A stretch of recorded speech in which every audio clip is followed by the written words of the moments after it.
everyone. This is Muhammad Omar Iftikhar. I am representing Write It Right, which is my YouTube channel featuring everything about literature and writing. And from today, we are going to begin our interview series, which is titled Author Sphere Insights. And we are honored to have with us an author from Pakistan, Muhammad Ali Samejo. He is a seasoned corporate professional, published novelist, and training and development facilitator, specializing in corporate skills, training, English as a second language, and communication skills. He is the author of two books, Legends of Karachi and Damaged. We welcome you, Ali, to our first ever inaugural interview. How are you? Good, I'm good, and I'm very honored to be here as the first one. And I want to congratulate you on launching this entire initiative, and it's a privilege to be here. Thank you so much. No problem. It's always a pleasure to talk to writers and authors because they are the thinkers, they are the visionaries. So, being an author, tell us about yourself. How did you venture into this field? By accident. Okay. Completely by accident. Well, or some people say that, you know what, it was kind of destiny. I'd like to give a little background first. I don't know how many people know this. My father used to be a television producer. So he worked for PTV for 30 years before he passed away. He made Sindhi and Urdu dramas of very wide recognition.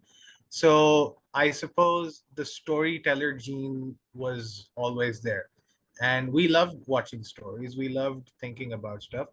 And it wasn't just one random conversation with a work colleague of mine where we were talking about the state of Pakistani drama, the state of Pakistani media. And we thought it's the same.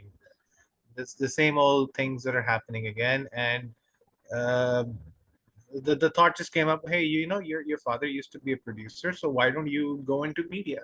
I'm like, I don't think I could do that. It's not for everyone. And then all of a sudden, my friend said, well, why don't you write a book? And I'm like, I've never thought of that. So the idea just sparked in my head. And I'm like, okay, well, right, let's try it. This was in 2017. And here we are now. It took me maybe 2 years to finish my first book and another 3 to finish Legends of Karachi. And during that time, I've picked up a lot of things that I never thought I would have. I've understood about people. So I figured that is the best way for me to express myself. Fiction. Fiction is the best way for me to express what I feel, what I see, what I observe about society, about people. And there it is. Both my books are in writing. They're published accounts of what I've observed. And whenever anyone reads, whenever, you know, you must have read it as well, that there's nothing that's alien about it. It's what we see every day. It's just nobody's ever thought of it that way until they've seen it in the book. So yes, by accident, but I think it was a very happy accident. Great, great. So you mentioned about your father being in the media. So did it occur any time during your childhood that maybe I could follow the footsteps of my father, not per se as someone who is writing for print media, but someone who is working behind the camera? Did you ever have that inclination to become a producer or working with cameras and doing shoots? Well, so funnily enough, I actually have. A very different lifetime ago, I did step behind the camera. I actually went through the whole things. I did some bit characters in PTV dramas. I did some, you know, small scenes. Chota bacha hai, so let's just put him in the scene there, right? So there's that. But I did learn. I learned about non-linear editing, which is post-production, basically. I learned about that. I went through it. After my father passed away, I even directed a few solo plays for Sindhi television networks, which were very well received at the time. But I realized that, you know, I don't think this is for me, not just because of an emotional reason, but it's hard work. It's really hard work. And I truly appreciate the people who are doing it. It's not an easy thing to do. You don't have a set schedule. You don't have a set routine. it's like you go in the morning, you go on set, and you don't know when you're coming back home. You may not even come back home. You're probably stuck in on location for the entire 48-hour period. You never know. And it's a lot to manage. It's actually not as easy as people think. There's a lot of glamour. People look at the glamour and like, oh yeah, it's got to be an amazing thing. But behind the scenes, it's actually lots of hard work, lots of blood, sweat, and tears. And I don't think I could have done it. So I realized my limitations. There we are. So obviously as a storyteller that you are, uh, what's inspired you to write Legends of Karachi? I've read your book. It's a fascinating read. I even reviewed it for a newspaper. But I want to know your initiative. What made, because being a Karachiite myself, it relates to me, and I think it relates to everyone living in Pakistan, because Karachi is a mini Pakistan in itself. So how did you gather all those emotions, all those characters? What was the storytelling process like? Um, I think the main thing that I wanted to tell about Karachi was the fact that Karachi is something that people are okay. There's this perception about Karachi, right? Not even within Karachi, outside of Karachi, even everywhere. People are like, you know what, Karachi is a very wild animal sort of place to be. It's like, you either love it or you hate it. But either way, Karachi has this draw. It pulls you in. Doesn't matter, right? Karachi will pull you in. It will drag you inside it. It'll take you through the narrow gullies. It'll take you on its buses. It'll take you on its narrow lanes. It'll take you to the markets. It'll take you everywhere. There's something pleasant about it. There's something off-putting about it. But that's the attraction of it, and that's the thing that I know. And as a writer, everyone knows this. All writers know this. Write what you know. And I know Karachi as well as anybody who has lived here for over 30 years, or entire life, basically. I've lived here my entire life. I've grown up in Karachi. I've been grown and brought up. Even then, I only know maybe this much of it. And there's so much more of Karachi to explore. I've been exploring. I've been to a lot of places in my time as a language trainer, as a teacher, and as a facilitator, to Orangi, to site area, to different places to teach people. And you see the life that is growing there. It's unlike no two locations in Karachi have the same kind of society. Exactly. Like DHA, you cross DHA, you come to Sadr, you cross Sadr, you come to PCHS, you go to Gulshan, you go to Malir, you go Orangi, you go North Nazabad. There's no, it's like you said, it's mini Pakistan. And that's the beauty of it. So many people to see, so many people to explore, so many people to talk to. And channeling all that, I did what I thought would have been the best tribute to the people that live here. Case in point, a lot of the characters that I actually did focus on were people that I've met, people that I've seen. There's this one character in there that I'm actually vividly thinking about all the time, that would have been my most defining imagery that I've portrayed about it. But that's what Karachi does. It tells you that, you know what, this is what we're like. I Now can be safe. I can also relate to you, because every other area in Karachi has its own persona, has its own energy. And being a writer myself, when I was writing Divided Species, which is my science fiction novel set in Karachi, I I mean, I could have set that story in any other city, but living in Karachi, knowing its sights and sounds, I think it wouldn't have made, it wouldn't have done justice to my story had I chosen another city. Now coming back to your journey as a writer, what process do you follow when you are writing a fiction story? Do you first create your character? Do you first create a plot, or both of these processes go side by side? For novels, obviously, it's, people do say that, you know what, you need to outline everything and you need to have character bios and everything. And yes, I do. I do have my own versions of character bios. They're not very detailed. I just know that these are my characters, and at a certain time, this is what their personality is going to be like. As far as plotting a story is concerned, I have a rather different approach, plotting it straight, other than plotting it straightforward. I somehow I just know what my point A is and what my point Z is. I visualized where the story is going to start from and where it's going to end up. Now what I have to do is I have to fill in the blanks. I have to fill in that process from how they get from that A to Z point. So when I started writing Legends of Karachi, for example, I knew what my chapter one was and I knew what the last scene of the last chapter was going to be. So based on that, I knew that, okay, fine, now I have it. So in Legends of Karachi, you notice that there are multiple characters. And the book starts from one of the main characters, Nadir, and it takes him all the way to the end of his journey. But in between, every single character's journey is encapsulated. It's covered in there. From Nadir to Dr. Sabah Sheikh to Ambreen Sani to the man in the black suit to Dude Chacha, everyone, all of them have had their story like in one of those brackets that are closing everywhere. So the formula just completes. It comes full circle. So yeah, I knew what I had to do in the beginning. I know what I have to do at the end. Now all I've got to do is take them through that journey, which is a metaphor for living in Karachi itself. It's not often about the destination, it's about the journey and what you encounter in between.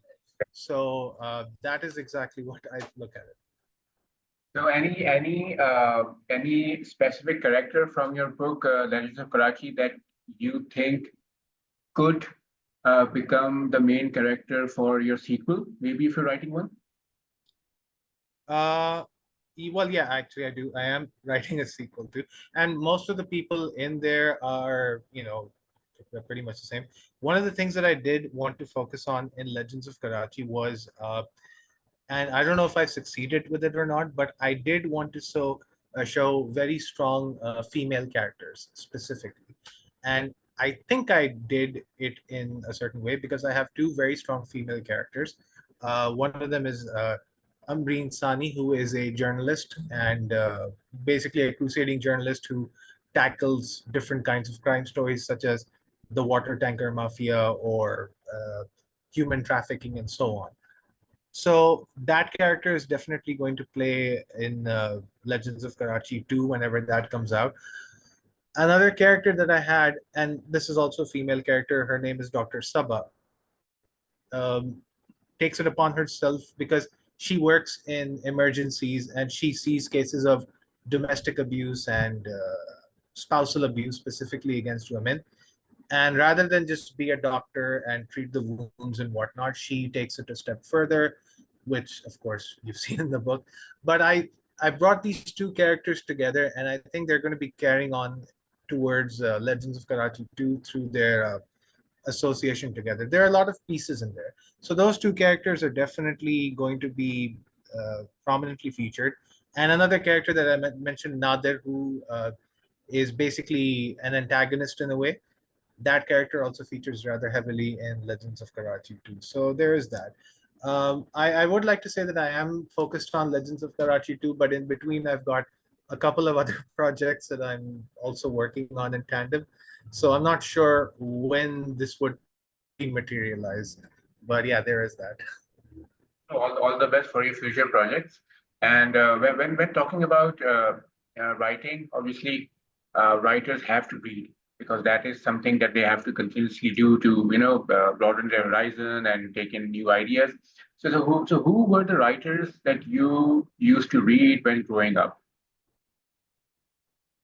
Um, well, when growing up, I think it's a little tricky to say because obviously I had a classical upbringing in that sense. I have an MA in English literature, so I read a lot of the classics. I read a lot of Edgar Allan Poe was one of the biggest influences that I had in terms of classical literature. You have Wordsworth and Shakespeare, but I think the one that really, really resonated with me was Sir Arthur Conan Doyle because of Sherlock Holmes, and of course Mary Shelley because I found her approach to sci-fi completely revolutionary, and Oscar Wilde was a huge influence because of all the details that he would give.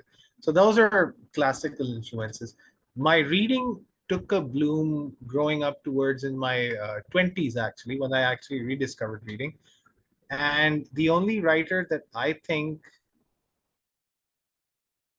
profound impact on me was Douglas Adams, the writer of The Hitchhiker's Guide to the Galaxy and Dirk Gently series. Yeah, I think Douglas Adams writes used to write in a way that spoke to me at a deep, deep level because he made something so complex, so simple to understand, and he did it with the kind of fun that all writers should have. He's the kind of writer that in my wildest fantasies, I dream sometimes that I wish I were a writer like Douglas Adams, but I can never be that. So you'll see that there's a lot of influence over there in that sense. And plus, there are a lot of other writers. I think I've taken everything from different writers. Take all the nice pieces from them and incorporated. How successful that will be is yet to be seen. So there is. You mentioned about Mary Shelley. I think being a science fiction author myself, I have taken so much inspiration from her work for Frankenstein, because the way she used Yes. galvanism to create that monster and to touch upon themes of identity and self-awareness through the perspective of that monster. I mean, that was a very revolutionary work at that time. And being a woman, a female author, writing something in 1818, it was something which no one could have ever imagined. Now, since we are talking about your writing journey and your process of writing, tell us about something that you have learned as a writer that could be useful for aspiring writers. Some tips, some tricks of the trade, uh, 2 or 3 points on how to become a successful writer. Anything that pops in your mind. I think, and this is a lesson that I learned as well because, believe it or not, I haven't been writing since 2017 or 2016 when I started these books. I used to write sparingly in the beginning, way back when. And I think it's one of the things that I learned very early on is that your first time isn't going to be perfect. You can't expect to nail it the first time, especially when even when you haven't had any training. I did not have a lot of training in the beginning. Later, when I did do literature, so I had classical training, so that was okay. Excuse me. But even then, your first time is never going to be perfect.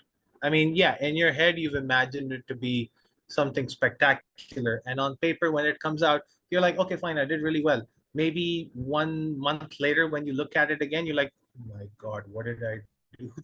Did I write this? It's cool. Just tear it up. You want to tear it up. But that's the thing. It's an evolutionary process. All right. People think that what, oh my god, I'm a terrible writer, I may not be able to write it. And oftentimes this has a lot to do with crowd feedback because now you're living in the social media age. You have the ability to post online, you get responses, and the internet being the internet, not all of those responses are going to be satisfying. So I think that is one important lesson that I learned. You're not going to get it right the first time, and whatever feedback you do get, whether it's constructive or whether it's critical, just take it in your stride, take all the good parts about it, so long as you know that, oh yeah, this is the story that I want to tell. Stick by your story, doesn't matter what happens. Sure, get feedback, get cultural influences. Don't just write based on prejudiced knowledge or whatever. Like, don't just say, "Ki bhai, I know better than everybody else." Learn as much as you can, but stick by your story no matter what, unless it's completely going to not end up well received. But yeah, you have to take that risk though. You should take risks in knowing that what, your story may not connect with people the way you expect it to. Some of the elements in Legends of Karachi are sci-fi, and Pakistan in general has been very, very of sci-fi. At least the time that I was growing up, people were like, "Oh, is sci-fi still the same thing with Mr. Spock and his pointy ears?" That's what people still think sci-fi is, right? But it's so much more than that. Disney has changed the dynamic. Now everyone is like, Marvel, Iron Man, and whatever. But sci-fi is much deeper than that. To me, sci-fi is telling, deeper stories. Mary Shelley's example is the best. We say that, Frankenstein created a monster, but the monster is not the monster there. Dr. Frankenstein was. Uh, that entity, the creature, had no say in whether or not it wanted to be brought back to life, and even so, it had to face, humanity's rejection of it. Similarly, there's another huge sci-fi influence. I think there was this movie. It's called Moon. It starred Sam Rockwell and I don't remember the other actor. It just had two actors in it, and it was such a deep story about sci-fi that it kind of changed my mind about what sci-fi is supposed to be. It's not just laser guns and rocket chases. So yes, stick by your story. Tell your story in the way you want to tell it. Take that risk at all times. It may not connect. It may connect with people. You know, that's a risk that you're going to have to take. But apart from that, write as much as possible. That's one major tip that a lot of people, overlook. They're like, you know what, I'll just write one story and that's it. No, you have to keep writing. You have to keep experimenting. I agree. That's one thing that I feel that a lot of people, they're like, what, oh yeah, I'm just going to settle on my laurels. No, write more, make more drafts. Pick something that works, pick something that doesn't work, throw it away.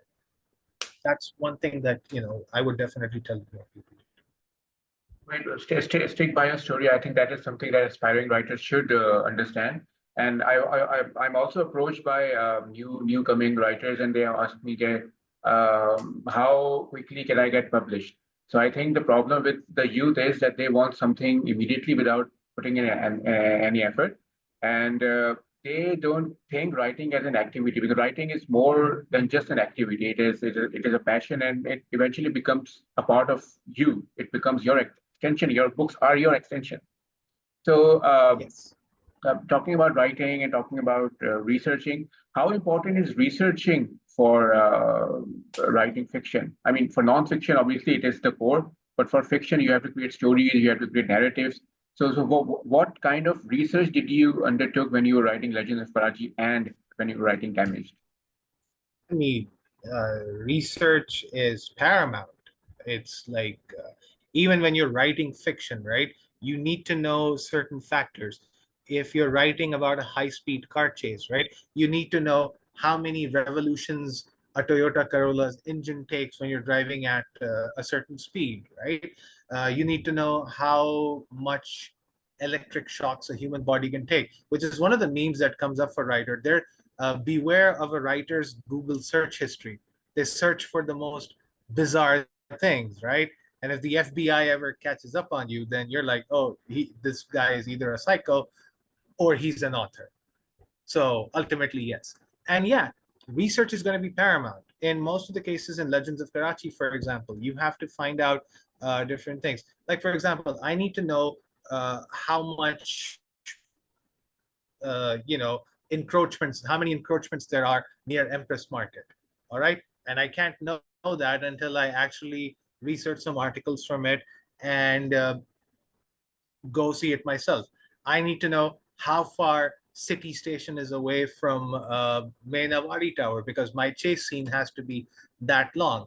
And I also need to know how much traffic is involved from II Chandrigarh Road to Shara Faisal Road. Hint, it's a lot, right? So all of this needs to be done. And I've seen a lot of writers, a few established writers even, do that very sloppily, not caring about these intricate little details. All right.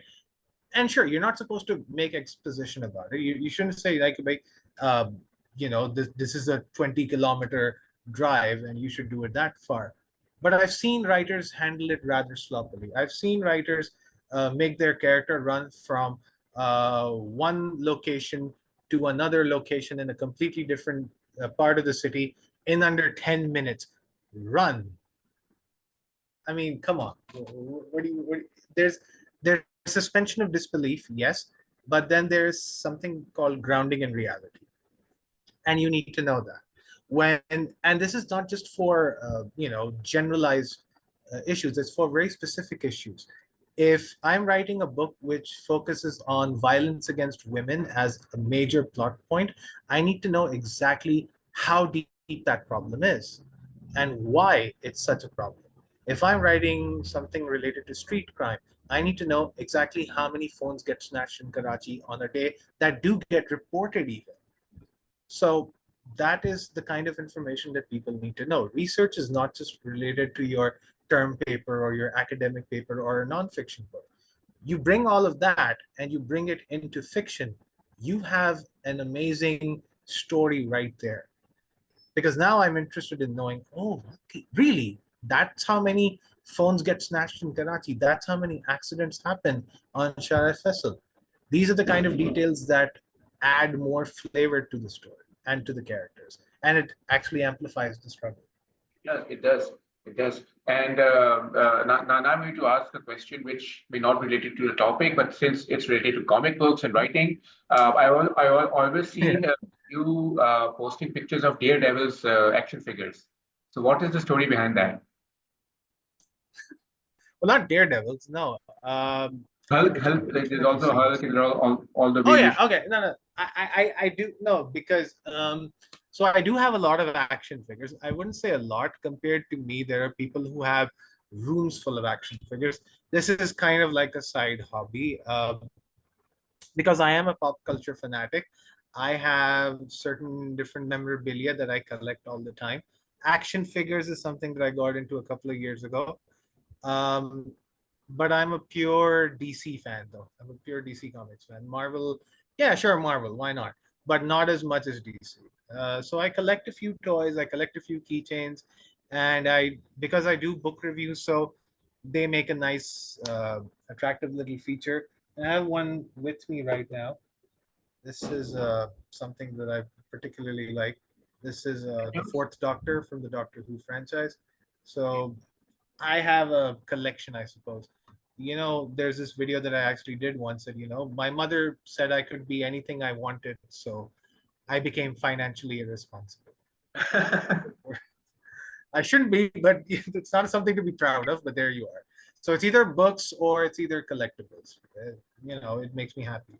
And it may interest you to know that in Pakistan, particularly, there is an entire community. There are communities dedicated to this. There are communities dedicated to collecting action figures and toys and memorabilia. Mine is just like a drop in the water. But there are many people out there who do this. Okay. So speaking of action figures and comics, do you see Legends of Karachi turning into a comic book in the years to come? I actually visualized the story of Legends of Karachi as a comic book. In fact, one of my first cover art for it was very comic book based. Sadly, it did not get accepted when I was getting it published, but I wanted that vibe to be there in Legends of Karachi, and I feel that it is. One of the biggest stories that I think influenced me for this was a story called 52. It was published by DC Comics, I think in 2006. I'm not sure. 52 was a weekly comic book that was published, and like the name suggests, it follows 52 weeks of a year. So week 1, week 2, week 50, week 52. And it featured multiple characters doing different things. And it stuck with me kind of in a way. And that is, I think, how Legends of Karachi kind of came about. One influence was there. So when I actually did write Legends of Karachi, I had that in mind. I do have it in mind of making it as some kind of a TV series at some point, but I don't know, maybe not. Who knows really? I It'll be think a hard sell though. I think a TV series would be a great initiative, especially for those Yeah. who have read the book or if you want to explore the characters further. You can also take this I, opportunity to share some insights about both of your books and how readers can purchase them. oh yeah, sure. And I just want to add one thing, and this is another thing that I think aspiring authors need to understand. I said something about visualization earlier, right? Like visualizing Yeah. how you want your story to end up. When I this is another thing that writers should do. When you are writing your book or when you are writing your stories, why don't you visualize it all the way? Sure, publish the book. Why not? Visualize it getting adapted someday. Like you said, maybe it'll get adapted into a comic book. Maybe it'll have a 3-season Netflix series, inshallah. Maybe it'll be adapted into a movie franchise. But that is the power of visualization, all right? And if you can visualize it, maybe it'll manifest it. Look beyond uh, that particular goal that you have. Inshallah, one day my book is going to get turned into a series. So yeah, I think I have that in mind, and maybe, if I take the right steps for it, I hope I will someday. But yeah, I hope to see these things manifesting themselves one day, and that is something that I say to all writers that they should do. That is a very pertinent point. I think writers have to visualize everything. After all, it is their life, it is their dream. They have to visualize it from the beginning till the end. Talking about goals, and we are also coming to our 40-minute mark. I think you Yeah, should, we are okay. yeah. I think we should So also take okay, this opportunity to share about the two books, a brief outline, how readers yeah. can purchase them. Well, so the one that we just talked about today, it's Legends of Karachi. This is technically my second book to be published, but it's the first one that I started working on. So Legends of Karachi, as we discussed, it's an adventure series set in Karachi with multiple characters, uh, with interconnected stories going through the motions while living in Karachi. It's about community, it's about coming together, but it also focuses on the problems that people in Karachi normally face. And there is something for everyone in this book. And it may feel a little complicated in the beginning, but when you get into it, when you start seeing how the points connect, it's actually a brilliant story. And I'm going to say it's a brilliant story, but if you want to check it out, it's available at Liberty Books, and there are several reviews available for it on Goodreads. So please do check this out. Liberty Books has this available online as well as all Liberty bookstores. My second book, which is technically the first one to get published, is called Damaged. This is the first one that I actually went into.